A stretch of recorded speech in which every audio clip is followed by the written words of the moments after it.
La fuente del conocimiento, educación, sabiduría y aprendizaje. Hola, ¿qué tal?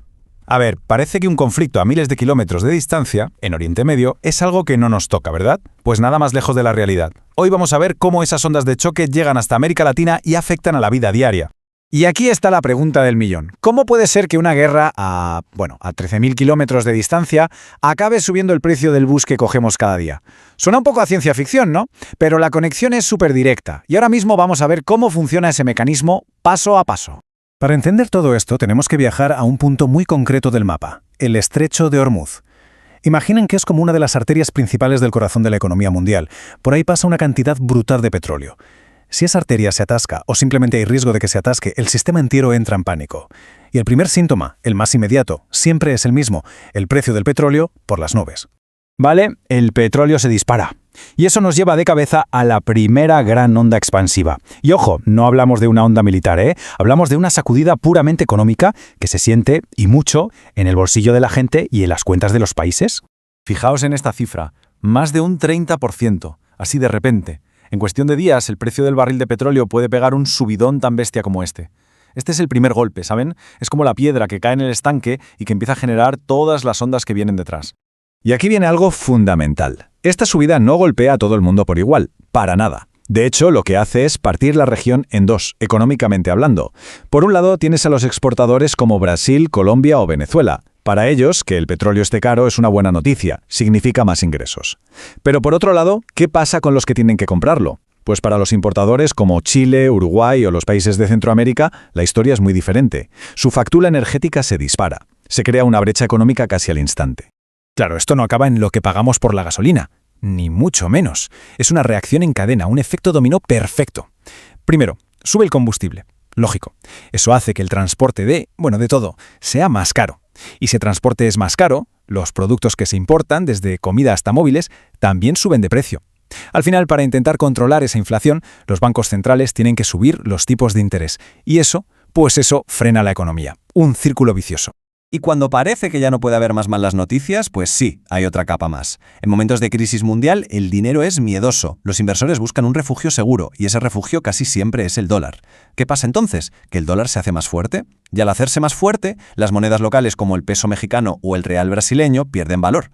La consecuencia directa es que la deuda externa de estos países, que casi siempre está en dólares, de repente es mucho más cara de devolver. Un problemón. Muy bien, ya hemos visto cómo nos afecta al bolsillo. Pero las réplicas de este terremoto no son solo económicas. La segunda gran onda expansiva es geopolítica.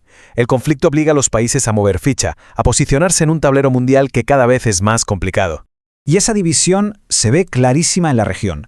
Por un lado, tienes un bloque de países que ya tienen lazos históricos con Irán, como son Venezuela, Cuba, Nicaragua y Bolivia. Ellos no dudan en condenar las acciones de Estados Unidos o Israel. Pero luego tienes al resto, a la mayoría de gobiernos, que están en una posición mucho más delicada. Tienen que hacer equilibrios, o bien intentan mantener una neutralidad muy calculada para no dañar sus relaciones comerciales, o se alinean más claramente con Washington.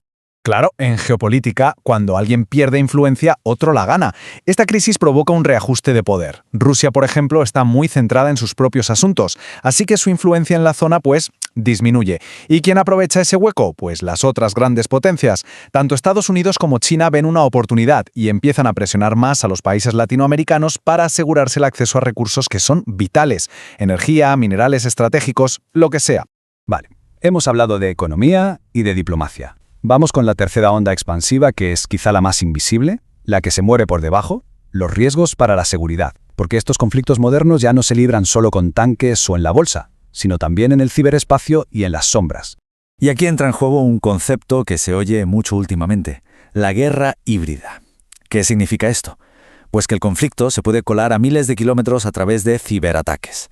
Ataques contra infraestructuras que son críticas para un país, la red eléctrica, los sistemas de los bancos, los puertos.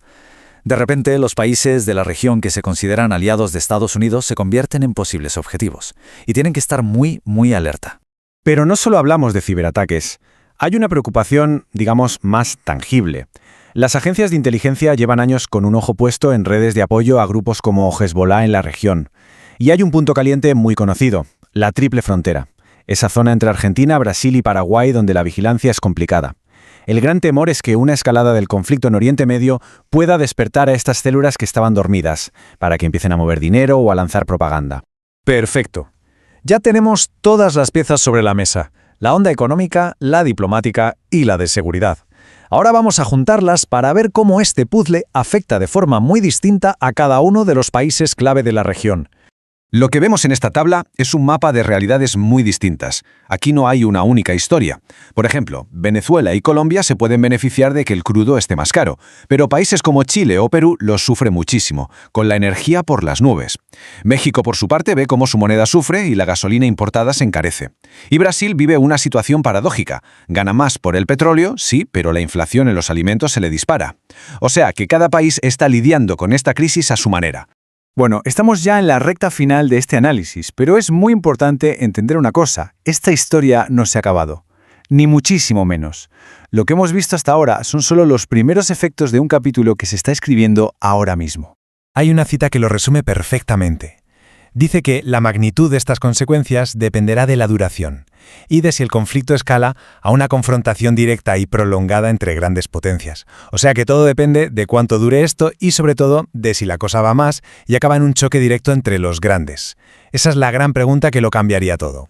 Y con esa incertidumbre terminamos, dejando una última pregunta sobre la mesa. En este mundo que se está rompiendo en pedazos, donde las reglas de siempre ya no valen, elegir bien las alianzas es más importante que nunca. El lugar que América Latina decida ocupar en este nuevo tablero global va a definir su futuro. Muchas gracias por habernos acompañado en este recorrido. La fuente del conocimiento, educación, sabiduría y aprendizaje.